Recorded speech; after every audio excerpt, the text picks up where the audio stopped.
সংঘর্ষের পর ছাত্রলীগের দখলে ঢাকা বিশ্ববিদ্যালয় ক্যাম্পাস, আজ আবারও পাল্টাপাল্টি কর্মসূচি।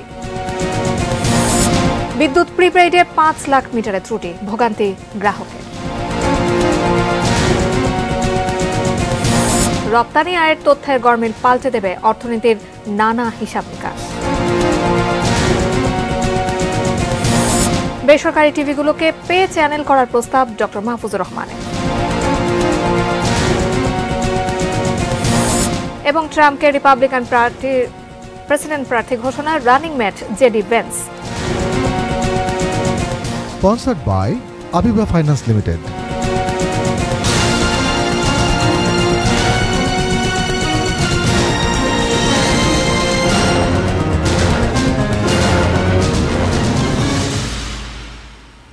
দেখছেন এটি নিউজ, দুপুর 12টার নিউজ আওয়ারে আপনাদের সবাইকে আমন্ত্রণ জানাচ্ছি। আমি জান্নাতুন নাহার জাকিয়া। শিরোনামগুলো শুনছিলেন।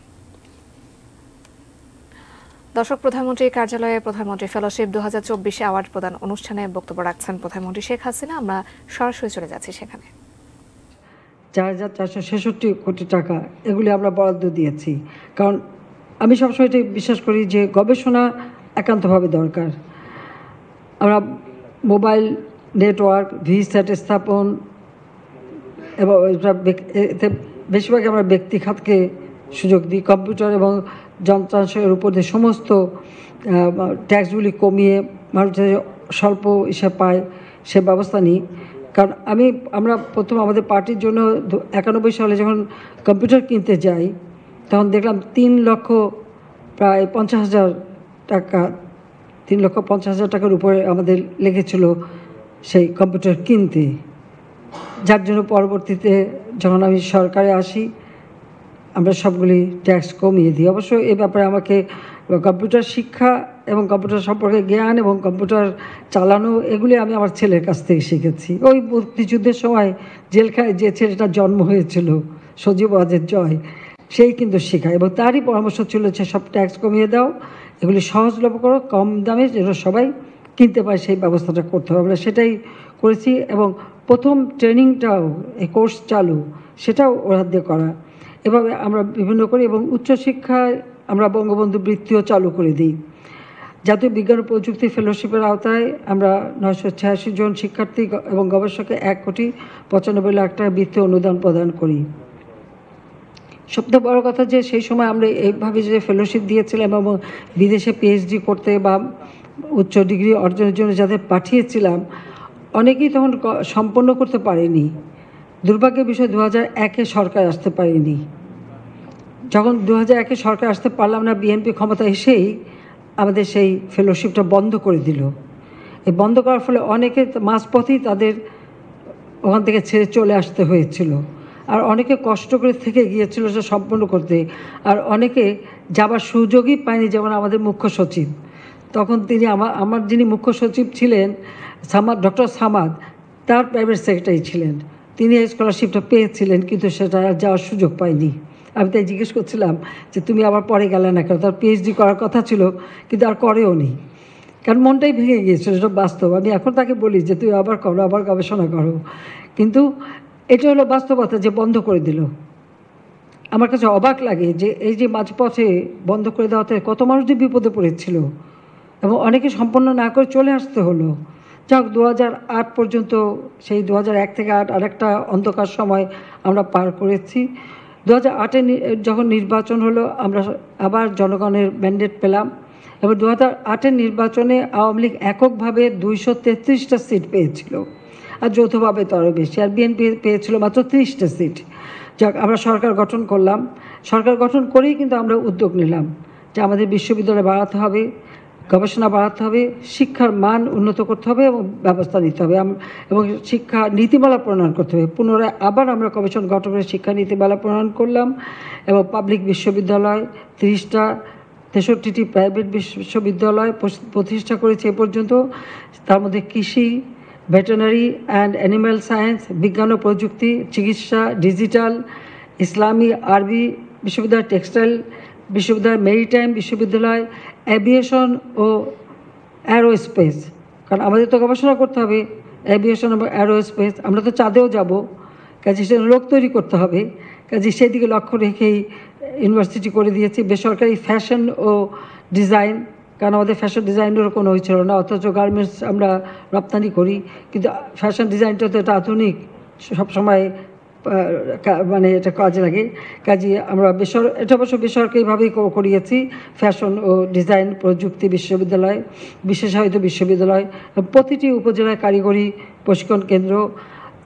সবথেকে বড় কথা, আমরা যেহেতু প্রযুক্তির উপর গুরুত্ব দিয়েছি, সেখানে হাইটেক পার্ক, হাইটেক সিটি এবং সফটওয়্যার প্রযুক্তি পার্ক সেগুলি আমরা প্রতিষ্ঠা করেছি। Computer training and incubation centre সেটা করে দিচ্ছি, যাতে করে আমাদের ছেলেমেয়েরা বসে না থাকে, এবং কারিগরি শিক্ষা, ভোকেশনাল শিক্ষা, কারিগরিতে যাতে বেশি করে ছেলেমেয়ে আসে সে ব্যবস্থাও আমরা নিচ্ছি। আমরা 2013 সালে 26,193টি প্রাথমিক বিদ্যালয়ের সাথে 1,05,616 জন শিক্ষক জাতীয়করণ করেছি। যেখানে আমাদের এখন বর্তমানে আমাদের প্রতি 33 জনের জন্য কম শিক্ষার্থীর বিপরীতে একজন শিক্ষক, অথচ এটা আগে ছিল মানে বলতে গেলে তখন অনেক কম শিক্ষক ছিল। আমরা শিক্ষক নিয়োগ দিয়েছি 2009 থেকে 2023 সাল পর্যন্ত 2,38,579 জন শিক্ষক এ পর্যন্ত নিয়োগ দেওয়া হয়েছে। 2010 সাল থেকে বছরের প্রথম দিনে আমরা বই উপহার দিচ্ছি। এই বছরই তো এই 2024 সালের 1 জানুয়ারি 9,38,03,606টা নতুন বই আমরা শিক্ষার্থীদের হাতে তুলে দিয়েছি। আমরা 150টি উপজেলার সকল প্রাইমারি স্কুলে স্কুল ফিডিং প্রোগ্রাম চালু করেছি। আমাদের ঝরে পড়ার হার, যেটা 2009 সালে আমরা পেয়েছিলাম 45.1%, আজকে তা কমে 13.95%-এ নেমেছে। সেই সাথে সাথে আমাদের উচ্চশিক্ষা এবং আমরা প্রাথমিক থেকে সব ক্ষেত্রেই তো আমরা এখন উপবৃত্তি চালু করেছি, কেন যেন বাবা মাকে কষ্ট করতে না হয়। বিনা পয়সায় বই এবং সেই সাথে বৃত্তি আমরা দিয়ে যাচ্ছি। আর এ বাবদে যে আমরা অর্থ খরচ করছি, সেটা আমরা মনে করি যে এটা আমার দেশের কাজে, আমার উপযুক্ত নাগরিক তৈরি করার জন্য।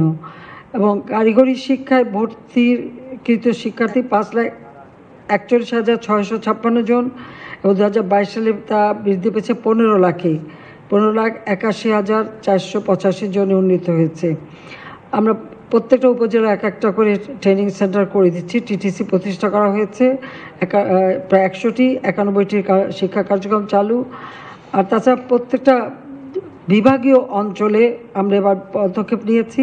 আমরা সিলেট, বরিশাল, রংপুর, ময়মনসিংহে 4টা মহিলা পলিটেকনিক, চট্টগ্রাম, রাজশাহী, খুলনা, রংপুরে 4টি ইঞ্জিনিয়ারিং কলেজ স্থাপন, সেগুলি অন্যান্যগুলি কাজ চলছে। 329টি উপজেলায় টেকনিক্যাল স্কুল ও কলেজ স্থাপনের কাজ শুরু হয়েছে। আমরা মাদ্রাসায় ও মাল্টিমিডিয়া ক্লাসরুম চালু করে দিয়েছি। মাদ্রাসার শিক্ষার্থীরা যাতে আধুনিক শিক্ষায় শিক্ষিত হতে পারে, কর্মসংস্থান হতে পারে, বিদেশে যেতে পারে, সেই ব্যবস্থার জন্য তাদেরও আমরা মাল্টিমিডিয়া ক্লাসরুম সাধারণ স্কুলে দিচ্ছি, মাদ্রাসাগুলিতেও আমরা দিচ্ছি। তাছাড়া আমরা নতুন ভবন নির্মাণ করে দিচ্ছি, এটা স্কুলে এবং মাদ্রাসাতে প্রায় 818টা ভবন মাদ্রাসায়। আর তাছাড়া আমরা প্রায় 1,800 মাদ্রাসার মধ্যে এই ভবন আমরা নির্মাণ করেছি, এবং আরও নির্মাণ কাজ চলছে। আমরা ভোকেশনাল কোর্স চালু করেছি এবং 1,036টি শেখ রাসেল আইটি ল্যাব চালু করেছি, অর্থাৎ কোনো অঞ্চলের লোকজন পিছিয়ে না পড়ে। এবং 9টা ভাষা দিয়ে একটা অ্যাপস তৈরি করে দেওয়া হয়েছে, কারণ ফ্রিল্যান্সিং, আমরা লার্নিং অ্যান্ড আর্নিং যে প্রোগ্রামটা নিয়েছি, সেখানে ফ্রিল্যান্সাররা তারা এখান থেকে শিখতে পারে, যে দেশে কাজ করবে সে দেশের ভাষা যাতে সহজে শিখতে পারে, সেই জন্য সেই অ্যাপসটা তৈরি করে দেওয়া হয়েছে। কাজেই সেই ভাষা শিখে সে এখন আমাদের একটা গ্রামে বসে, ইউনিয়নে বসে তারা কাজ করে খেতে পারে, কারণ সমগ্র এলাকায় তো ওয়াইফাই কানেকশন করে দিয়েছি।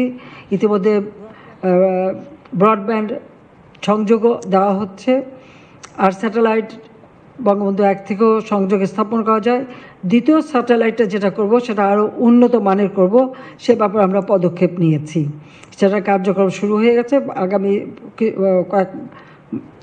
কয়েক মাসের মধ্যে আমরা নির্মাণ কাজ শুরু করতে পারবো ইনশাল্লাহ। অর্থাৎ আমরা যে টার্গেটটা ঠিক করেছিলাম 2021 সাল জাতির পিতার জন্মশতবার্ষিকী, 2020 এবং 21 সালের স্বাধীনতা সুবর্ণ জয়ন্তী, এর মধ্যে বাংলাদেশকে একটা ধাপে উন্নীত করব, যেটা আমাদের 2008 সালের নির্বাচনী ইস্তেহারে ছিল দিন বদলের সনদ। আমরা সেটা কিন্তু সফলভাবে করে এখন আমরা উন্নয়নশীল দেশের মর্যাদা পেয়েছি। 2026 সাল থেকে এটা আমাদের কার্যকর হবে। 2026 সাল থেকে উন্নয়নশীল দেশ হিসেবে যে আমরা দেশকে এগিয়ে নিয়ে যাব, তো তার জন্য তো আমার উপযুক্ত নাগরিক গড়ে তুলতে হবে। সেই জন্যই আজকে আমরা, তাছাড়া শিল্প বিপ্লব প্রতি একটা সময় পরপর আসে। এখন নতুন যেটা আছে চতুর্থ শিল্প বিপ্লব, তার উপযুক্ত আমার নাগরিক গড়ে তুলতে হবে, দক্ষ জনশক্তি গড়ে তুলতে হবে। সেই ব্যবস্থাটার জন্য আমরা প্রস্তুতি নিয়েছি এবং যেহেতু 2021 সালের আমাদের প্রেক্ষিত পরিকল্পনা করে সেটা বাস্তবায়ন করেছি, এখন 2021 থেকে 41 আমরা নির্দিষ্ট করেছি যে 2041 সালে আমরা স্মার্ট বাংলাদেশ করব। কারণ আমাদের জনশক্তি স্মার্ট জনশক্তি হবে, বিশ্বের যে কোনো দেশের সাথে তাল মিলিয়ে চলতে পারে। কারণ আমি একটা জিনিস দেখেছি, আমাদের দেশের ছেলেমেয়েরা সব থেকে বেশি মেধাবী। অনেক দেশ আছে যদি 2 আর 2 4 বলতে গেলে তাদের অন্য কিছু দিয়ে গুনতে হয়, আমাদের দেশের ছেলেমেয়েদের গুনতে হয় না। কাজেই সেদিক থেকে আমি বলবো আমাদের ছেলেমেয়েরা অনেক মেধাবী, তাদের খালি সুযোগটা করে দেওয়া, আর সেটাই আমাদের কর্তব্য যে আমরা সেই সুযোগটাই করে দিতে চাই। আর সে কারণে এই প্রধানমন্ত্রী ফেলোশিপটা আমরা প্রবর্তন করেছি। তবে এখানে আমি একটা কথা বলি, যেটা আমি মাত্র বসে বসে এখানে হিসাবও করলাম। আমি 96 সালে সরকারে সেই ফেলোশিপ দিয়েছিলাম, যেটা আমি আগেই বললাম যে মাঝামাঝি পথায় যখনই বিএনপি ক্ষমতা আসলো, খালেদা জিয়া এসে সেটা বন্ধ করে দিল, অনেকে বিপদে পড়লো। মানুষ তো আর চিরদিন বেঁচে থাকে না। হ্যাঁ, পরপর 4 বার ক্ষমতা এসেছি, অনেক কাজ করার সুযোগ পাচ্ছি, মানুষের জীবন মান উন্নত করতে পেরেছি। বাংলাদেশ আর সেই 15 বছর বা 20 বছর আগের বাংলাদেশ না, এখন একটা পরিবর্তন হয়েছে, বদলে যাওয়া বাংলাদেশ, কিন্তু এটাকে ধরে রাখতে হবে। সেই জন্য আমি এখন আলাপ করছিলাম, তো বেশ মোটা অঙ্কের টাকাই লাগবে মনে হচ্ছে। তো আমি ভাবছি এটা আমি এই ফেলোশিপটাকেও একটা ট্রাস্ট ফান্ড করে আইন করে দিয়ে যাব, যেন ভবিষ্যতে কেউ আর এটা বন্ধ করতে না পারে। কারণ এই যে একজন বিদেশে যায়, মাঝখানে বন্ধ হয়ে যেয়ে শেষে যে বিপদে পড়ে, সেই বিপদটা আমি নিজে দেখেছি। অনেকে আমরা নিজেরা আমাদের প্রবাসী বাঙালিদের অনুরোধ করে থাকা খাওয়ার ব্যবস্থা করে দিয়ে যাতে তার পড়াশোনা সম্পন্ন করে আসতে পারে সে ব্যবস্থাও করেছি, কিন্তু সেটা সম্পন্ন করতে যে যারা চাকরিজীবী ছিল তাদের কিন্তু চাকরিও চলে গিয়েছিল, বিএনপি তাদেরকে বাতিল করে দেয়। তো সেই জন্য এবার আমি সিদ্ধান্ত নিয়েছি যে আমরা যাই এখন দেব একটা ট্রাস্ট ফান্ড করে দেবো, যে পট করে কেউ যেন আর বন্ধ করতে না পারি। তবে এখন আমরা যে স্কলারশিপটা দিচ্ছি, এবার যেটা দিলাম, এটা আমাদের যদি চালু রাখতে হয় তাহলে 5,000 কোটি টাকার একটা ফান্ড লাগে। কত টাকা আমাদের এবার দিচ্ছি আমরা? হ্যাঁ, আবার আমরা বিজ্ঞান ও প্রযুক্তি মন্ত্রণালয় থেকেও আমরা স্কলারশিপ দিচ্ছি, বা অন্য অন্য ক্ষেত্রে আছে। এই সবগুলি মিলিয়ে আমাদের 5,000 কোটি টাকার একটা ফান্ড প্রয়োজন। তবে চিন্তা নেই, সেটা আমরা করতে পারবো, আমার সে বিশ্বাস আছে। এখানে টাকাটা বড় কথা না, বড় কথা হচ্ছে আমার দেশের ছেলেমেয়েরা বিদেশে যাবে, উচ্চ ডিগ্রি নেবে, তারা ফিরে আসবে, তাদের গবেষণা দেশের উন্নয়নের কাজে লাগবে। এটাই তো সব থেকে বড় কথা। টাকা জোগাড় হয়ে যায়, এটা কোনো অসুবিধা নেই। আমি তো শুরু করেছিলাম 2009 বাজেট ছিল মাত্র 68,000 কোটি টাকার। 2008-এ যে বাজেটটা দেওয়া হয়েছিল, আমি সরকার গঠন করার পরে পেয়েছিলাম 68,000 কোটি টাকার বাজেটকে এখন আমরা 7,97,000 কোটি টাকার বাজেট করেছি। তো এত বড় বাজেট যখন দিতে পেরেছি, তখন ওটা আমি জোগাড় করে ফেলবো, অসুবিধা নেই। একটু সময় লাগবে, কিন্তু করব। কিছু আমরা সরকার থেকে দেবো, কিছু আমরা জোগাড় করবো, তাই না? করে ফেলবো। কাজে আমি এভাবে চাই যেটাকে, কারণ আমরা এটাই চাই, যুদ্ধ বিধ্বস্ত দেশে জাতির পিতা যদি দেশে পাঠিয়ে পিএইচডি করে আনতে পারেন, তা আমরা এখন পারবো না কেন? সেটাই আমার কথা। আসলে সেই চিন্তাটা থাকতে হবে। তা আমরা দেশের কল্যাণেই কাজ করব। আমাদের আজকে আমি সত্যি খুব আনন্দিত যারা আজকে ফেলোশিপ পেয়েছেন। আমরা ইতিমধ্যে প্রধানমন্ত্রী ফেলোশিপ নীতিমালা 2022 প্রণয়ন করে দিয়েছি এবং 2023-24 অর্থবছরের জন্য সরকারি কর্মকর্তা, বিশ্ববিদ্যালয়ের শিক্ষক, বেসরকারি প্রার্থীদের মধ্যে পিএইচডি পর্যায়ে 116 জন, মাস্টার্স পর্যায়ে 308 জনকে প্রধানমন্ত্রী ফেলোশিপ প্রদান করা হয়েছে, যার আর্থিক মূল্য, তোমরা খালি টাকার অঙ্ক দেখাও কেন? এত টাকার অঙ্ক দেখানো ঠিক না, তবু লেখা আছে, পড়ে দিচ্ছি। 365,70,79,80,000 টাকা এ পর্যন্ত দেওয়া হয়েছে, খরচ হয়েছে। এটা হলো 24 পর্যন্ত। আর এবারে 24-25 অর্থ বছরে মাস্টার ডিগ্রি পর্যায়ে 39 জন, এই আগে ছিল বেশি, এখন কয় বছরের, আচ্ছা এটা 1 বছরের। মাস্টার ডিগ্রি পর্যায়ে 39 জন, পিএইচডি পর্যায়ে 11 জনকে নির্বাচিত করা হয়েছে এবং 37 জন মাস্টার ডিগ্রি এবং 11 জন পিএইচডি ফেলোকে এইমাত্র আমরা অ্যাওয়ার্ড দিলাম, হস্তান্তর করলাম। কাজে আমি প্রিয় নির্বাচিত ফেলোবৃন্দ, আপনাকে আমি এইটুকু বলবো যে এই ফেলোশিপের জন্য যারা আবেদন করেছেন তাদের সব এবং যারা পেয়েছেন তাদের আমি সবাইকে আন্তরিক অভিনন্দন জানাচ্ছি। এবং প্রতি বছর এই ফেলোশিপের সংখ্যা নির্দিষ্ট রয়েছে, এটা টাকার হিসাব নিকাশ, সেই জন্য হয়তো আরও অনেকেই যোগ্য আছেন, আমরা দিতে পারিনি। তো যখন আমরা একটা ভালো ফান্ড তৈরি করে ফেলতে পারবো তখন আশা করি আমরা আরও ভালোভাবে দিতে পারবো, তবে অন্যান্য মন্ত্রণালয়ের মাধ্যমে আমরা দিচ্ছি। কাজে আমি সবসময় চাই যে এই ফেলোশিপটার মাধ্যমে আমাদের উপযুক্ত নাগরিক হয়ে গড়ে উঠবেন এবং আপনার যে জ্ঞান অর্জন করে সেটা আমার দেশের কাজে লাগবে। কারণ বিশ্ব পরিবর্তনশীল, এই পরিবর্তনশীল বিশ্বের সাথে আমাদের তাল মিলিয়ে চলতে হবে। গতকালের সংঘর্ষের পর আজ আবারও পাল্টাপাল্টি কর্মসূচি দিয়েছে ছাত্রলীগ ও কোটা আন্দোলনকারী শিক্ষার্থীরা। সে কারণে ঢাকা বিশ্ববিদ্যালয় এলাকায় বিরাজ করছে থমথমে অবস্থা। এখনকার পরিস্থিতি জানতে আমরা সরাসরি যুক্ত হচ্ছি সহকর্মী মুনুল ইসলাম মিন্টুর সঙ্গে। মিন্টু, এর আগে আমরা সহকর্মী কিশোর জাহানের সঙ্গে সংযুক্ত হয়েছিলাম, তিনি আমাদের ক্যাম্পাসের অবস্থা জানাচ্ছিলেন যে বেশ একটা স্থিতিশীল অবস্থা ছিল সকাল থেকে। ঠিক এই মুহূর্তে কি অবস্থা জানতে চাচ্ছি, এবং শিক্ষার্থী যারা আছেন কোটা আন্দোলনের সঙ্গে যুক্ত এবং রাজনৈতিক যে সংস্থাগুলো আছে সেটার সঙ্গে যুক্ত, তারা কি বলছেন আসলে পরবর্তী কর্মসূচি সম্পর্কে?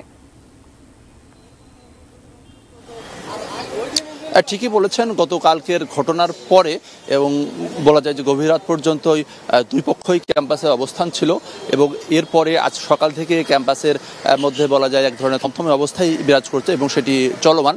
কারণ গতকালকের যে ঘটনা ঘটেছিল সেটি খুব অনাকাঙ্ক্ষিত, অনভিপ্রেত এবং তারই প্রেক্ষাপট ধরে আজকে কিন্তু দুই পক্ষেরই কিন্তু এই ঢাকা বিশ্ববিদ্যালয় এলাকায় কর্মসূচি রয়েছে, ছাত্রলীগের কর্মসূচি রয়েছে বেলা 1:30টার দিকে এবং অন্যদিকে যদি কোটা বিরোধী বা কোটা সংস্কারের দাবিতে যারা আন্দোলন করছে তাদের কিন্তু বেলা 3টার দিকে এখানে কর্মসূচি রয়েছে।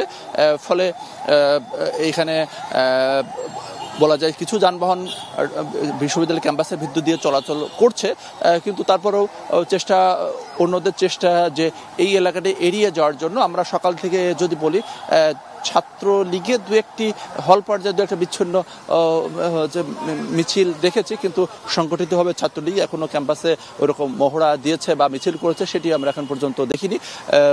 আর কোটা সংস্কারে বা কোটা বাতিলের দাবিতে যারা আন্দোলন করছে তাদেরও কোনো নেতৃবৃন্দ বা ছোট মিছিল বড় মিছিল কোনোটি এখনো দেখিনি, যেহেতু তাদের কর্মসূচি রয়েছে 3টার দিকে। তো সেক্ষেত্রে হয়তো সময় গড়ানোর সঙ্গে সঙ্গে হয়তো বা তারা বিভিন্ন জায়গায় জড়ো হয়ে হয়তো বা সেটি রাজু ভাস্কর্যের সামনে অথবা ঢাকা বিশ্ববিদ্যালয়ের যে কেন্দ্রীয় লাইব্রেরির সামনে তারা হয়তো অবস্থান নিয়ে সেক্ষেত্রে তারা হয়তো বিক্ষোভ প্রদর্শন করতে পারে। সেক্ষেত্রে তখন পরিস্থিতি কি হবে সেটি আসলে বলা কঠিন। এখন পর্যন্ত ক্যাম্পাসের পরিস্থিতি শান্তপূর্ণ রয়েছে। তবে আরেকটা বিষয় যে আপনি জানেন যে সেখানে বিশ্ববিদ্যালয় কিন্তু শিক্ষকদের এবং কর্মচারী-কর্মকর্তাদের যে আন্দোলন রয়েছে, তাদের যে পেনশন স্কিম বাতিলের দাবিতে যে তাদের যে কর্মসূচি রয়েছে সেই কর্মসূচিও কিন্তু চলমান রয়েছে। যদিও গত কয়েকদিন ধরে শিক্ষকদের যে আন্দোলন সেটি কিছুটা স্থিমিত অবস্থা রয়েছে, কিন্তু আমরা কিছুক্ষণ আগে লক্ষ্য করেছি কর্মচারীদের যে প্রতিদিন তারা যে ক্যাম্পাস এলাকায় তারা মিছিল করে তাদের দাবিতে, সেই মিছিল কিন্তু আমরা লক্ষ্য করেছি। এছাড়া কিন্তু তবে শিক্ষকদের তেমন কোনো কর্মকাণ্ড আমরা দেখিনি। অন্যদিকে যে কথা বলছিলাম যে গত গতকালকের যে ছাত্রলীগের যে কর্মসূচি এবং কোটা বিরোধীদের যে কর্মসূচির যে পালনের উদ্দেশ্যে আজকে ক্যাম্পাসে এখন পর্যন্ত আসেনি। আর আমরা লক্ষ্য করেছি যে ক্যাম্পাসের বিভিন্ন পয়েন্টে অর্থাৎ ঢোকার মুখগুলোতে আইনশৃঙ্খলা বাহিনীর সদস্যরা তারা সতর্ক রয়েছেন, কিন্তু তাদের যে ক্যাম্পাসের ভিতরে যে তাদের যে খুব তৎপরতা বা তৎপরতা রয়েছে সেটি আমরা বলবো না। তারা মূলত ক্যাম্পাসের ঢোকার মুখগুলোতে পুলিশের আমরা বাড়তি উপস্থিতি লক্ষ্য করেছি। তো এই ছিল বলতে গেলে এখনকার মতো ঢাকা বিশ্ববিদ্যালয় এলাকা।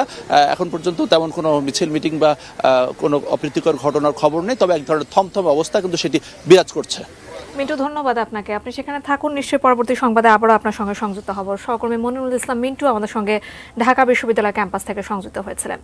রাজধানীর মেরুলবাড্ডায় নিজ ক্যাম্পাসে জড়ো হতে শুরু করেছেন ব্র্যাক বিশ্ববিদ্যালয়ের শিক্ষার্থীরা। সেখানে আছেন আমাদের সহকর্মী মনিরুজ্জামান, সরাসরি সংযুক্ত হচ্ছে তার সঙ্গে। মনিরুজ্জামান, সকাল থেকেই আপনি ব্র্যাক বিশ্ববিদ্যালয় ক্যাম্পাসে আছেন এবং সেখানে আসলে শিক্ষার্থীরা ক্লাস বর্জন করে আসলে রাস্তা নেমে এসেছেন এবং তারা বিক্ষোভ কর্মসূচি পালন করছেন। কি অবস্থা এখনকার সেখানে?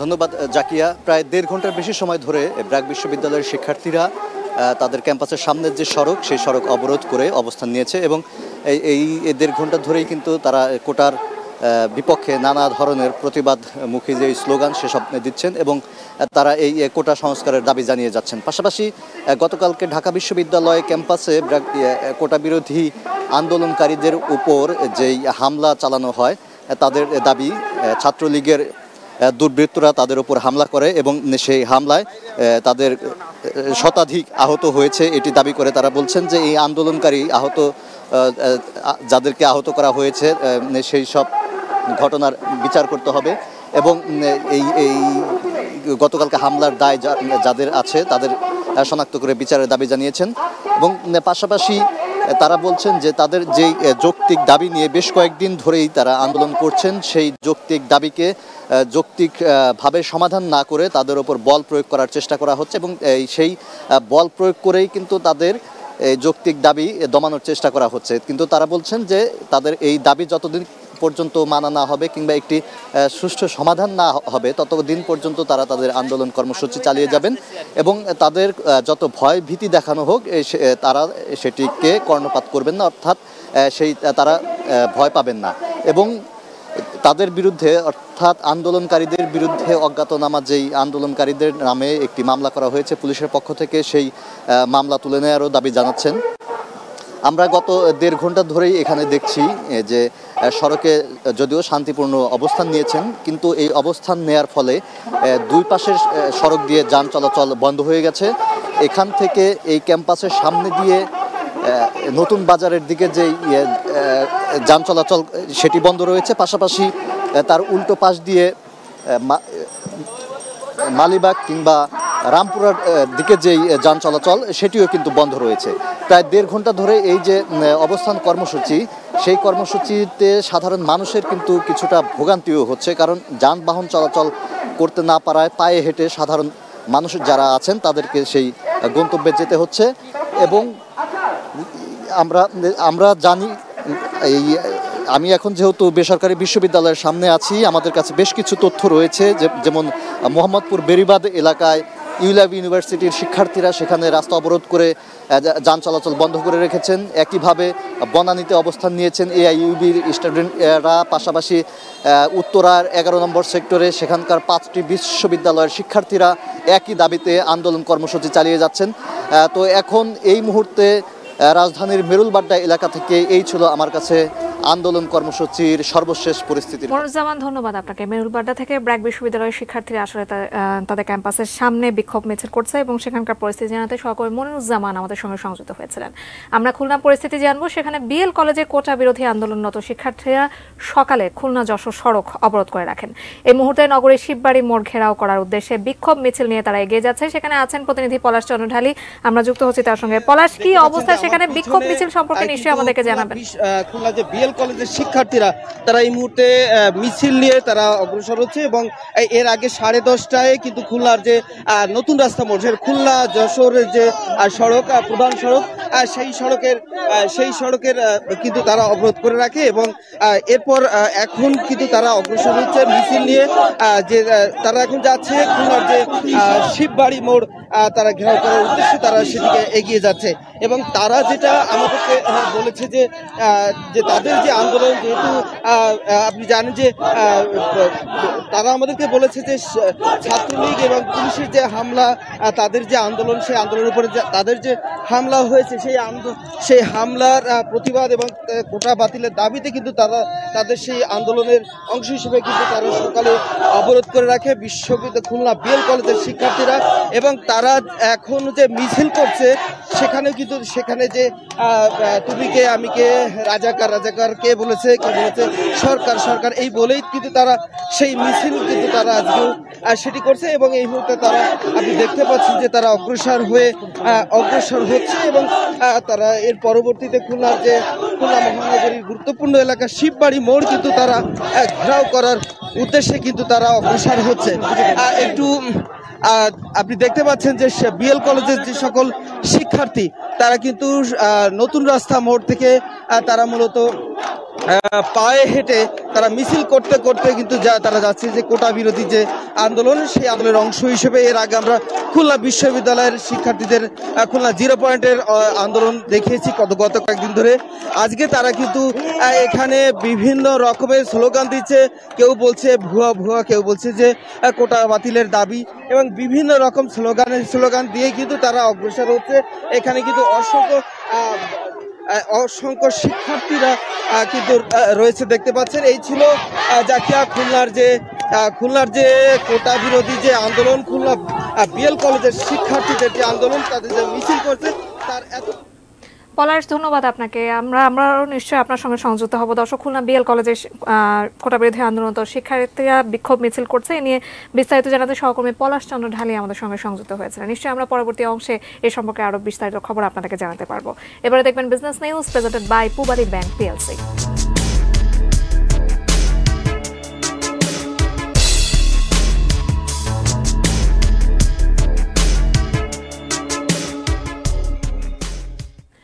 রপ্তানি আয়ের তথ্যের গরমিল পাল্টে দেবে অর্থনীতির নানা হিসাব নিকাশ। বিশ্লেষকরা বলছেন, সরকারি সংস্থার তথ্যের এমন গরমিল জনমনে আস্থাহীনতাও তৈরি করবে। মাহাদি সেকান্দারের রিপোর্ট।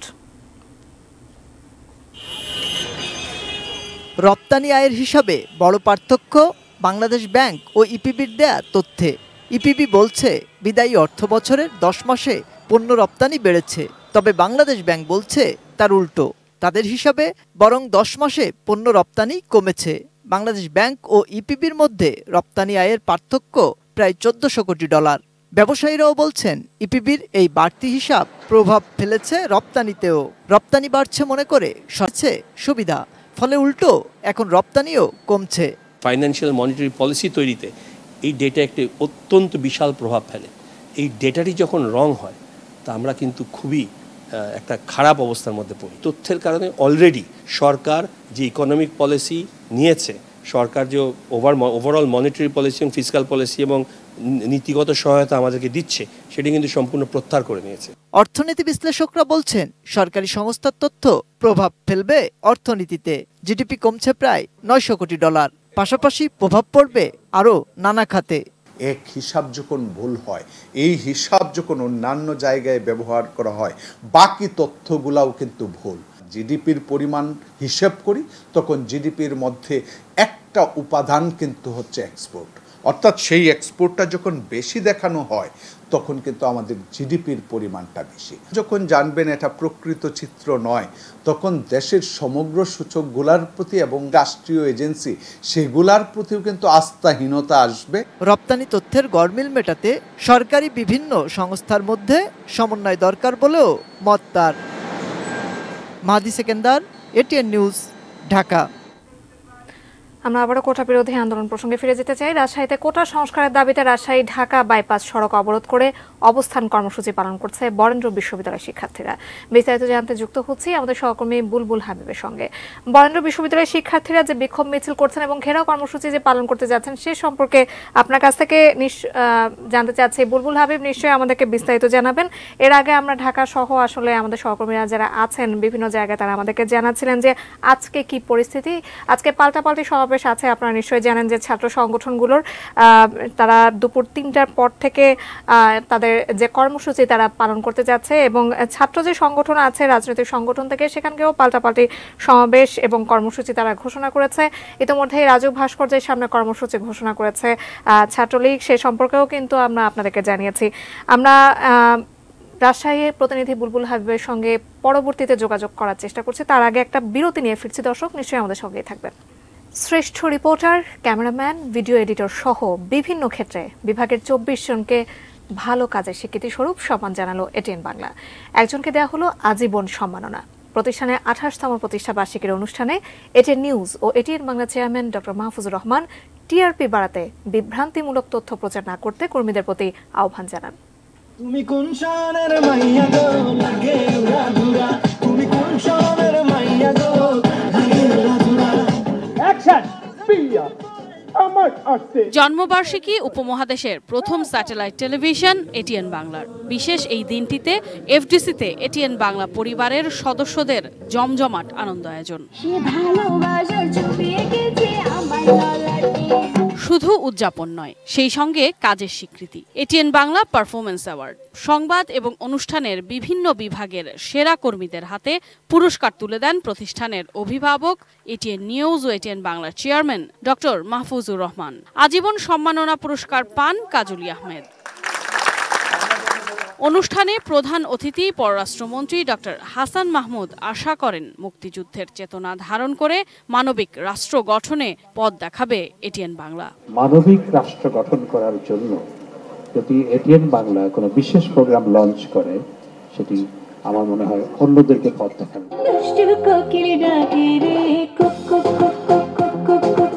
অতিথিদের বক্তৃতার ফাঁকে ফাঁকে চলে একের পর এক গান আর নাচ। মঞ্চ মাতান সঙ্গীত শিল্পী কণা এবং ঐশী সহ এ প্রজন্মের শিল্পীরা।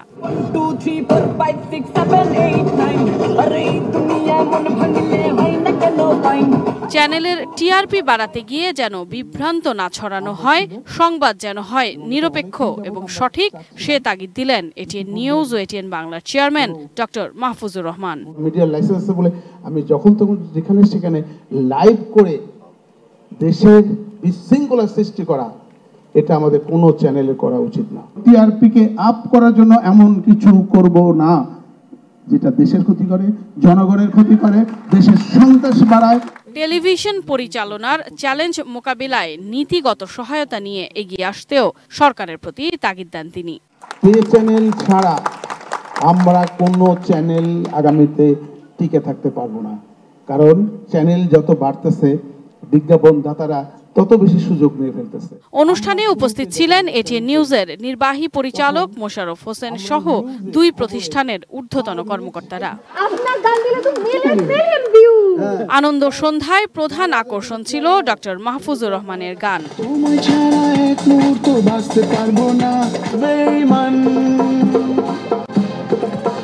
তুমি বিশ্ব বেঈমান, ভেবেছিলে তুমি অনেক বোকা, আমি তত বোকা আমি না। এটিএন বাংলাকে ভালোবেসে প্রতিষ্ঠানটির মঙ্গল কামনা করে একরাশ মুগ্ধতা নিয়ে বাড়ি ফেরেন সবাই।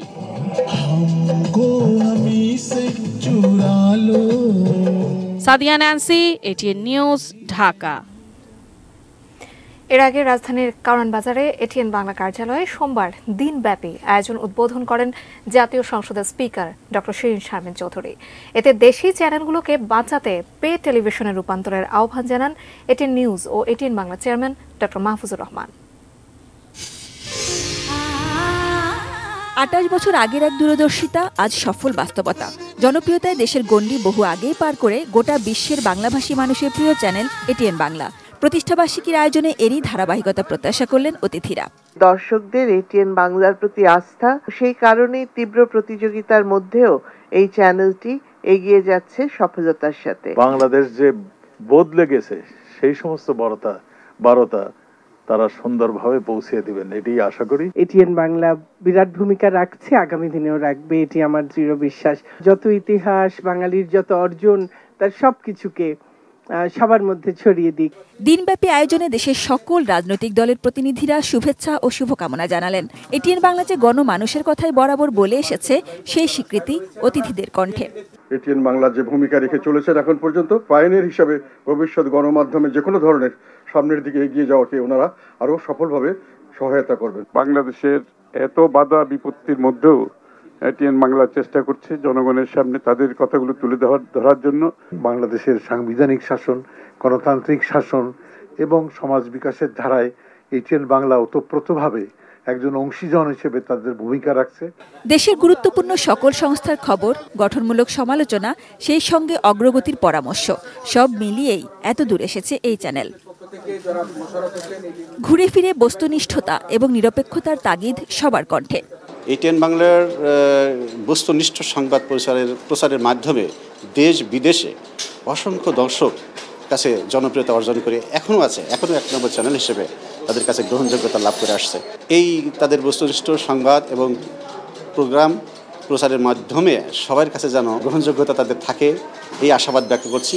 ইতিপূর্বে এটিএন বাংলা যেভাবে সঠিক খবর, সত্য খবর এবং বস্তুনিষ্ঠ খবর সবার আগে উপস্থাপন করবার চেষ্টা করেছে, আমরা বর্তমানে এবং ভবিষ্যতে একইভাবে নানা রকম সামাজিক অনাচার রয়েছে, যেরকম রাজনৈতিক বিশৃঙ্খলা রয়েছে, যে ক্ষেত্রে অর্থনৈতিক চ্যালেঞ্জ রয়েছে, আবার দেশের উন্নয়নের জোয়ারও রয়েছে, আমরা সব সংবাদগুলো আপনাদের সামনে উপস্থাপন করব। এটিএন নিউজ ও এটিএন বাংলার এতদিনের দায়িত্ববোধ ভবিষ্যতেও ঠিক থাকবে বলে আশ্বাস ডক্টর মাহফুজুর রহমানের। কেবল নিজেরই দুটি চ্যানেল নয়, প্রতিষ্ঠিত দেখতে চান দেশের বাকি চ্যানেলগুলোকেও, যাতে দায়বদ্ধতা বজায় রাখার পথে কোনো মালিক বা কর্মীকে হিমশিম খেতে না হয়। একটা বিজ্ঞাপনে কিন্তু আনহেলদি কম্পিটিশন শুরু হয়েছে, যে জিনিসটা হলে আমাদের পক্ষে খুব বেঁচে চালিয়ে যাওয়া খুব কঠিন। তো এখানে মাননীয় স্পিকার সাহেব আছেন, ওনাকে আমি একটা জিনিস রিকোয়েস্ট করব, যাতে আমরা এই এতগুলি চ্যানেল, আপনারা এতগুলি চ্যানেল পারমিশন দিচ্ছেন, কিন্তু এই এতগুলি চ্যানেল যাতে টিকে থাকতে পারে, এরকম একটি পদক্ষেপ যদি আপনার সরকারের পক্ষ থেকে যদি নেন, তাহলে হয়তো আমরা বাঁচবো, না হলে এই অনেক টেলিভিশনই ঝরে যাবে কিছুদিনের মধ্যে। অতি শীঘ্র যেন আমাদেরকে পে চ্যানেলের বন্দোবস্ত করে দেন। Sajida Sweety, ATN news, Dhaka.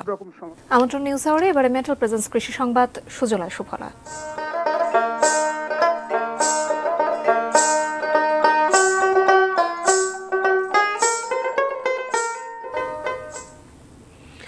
Loan carpet ঘাস চাষ ও বাজারজাত করে সাড়া ফেলেছেন চাঁদপুরের নাইমুল নীরব। অফিস বা বাড়ির আঙিনার সৌন্দর্য বাড়াতে যা সংগ্রহ করছেন শৌখিন মানুষ। কৃষি বিভাগ বলছে উৎপাদন খরচ কম হয়, লন কার্পেট ঘাস চাষ ব্যাপক লাভজনক।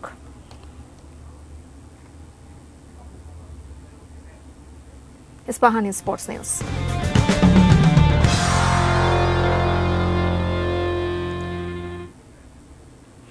কোপা আমেরিকার ফাইনালে কলম্বিয়ার সমর্থকদের বিশৃঙ্খলার ও কর্তৃপক্ষের সঙ্গে বিবাদের ঘটনায় কলম্বিয়া ফুটবল ফেডারেশনের সভাপতি র্যামন জেসরুমকে গ্রেপ্তার করেছে ফ্লোরিডা পুলিশ। কোপার ফাইনালে কলম্বিয়ার উগ্র সমর্থকরা টিকিট ছাড়াই স্টেডিয়ামে ঢোকার চেষ্টা করে। এ ছিল নিউজ আওয়ার, সঙ্গে থাকার জন্য অসংখ্য ধন্যবাদ।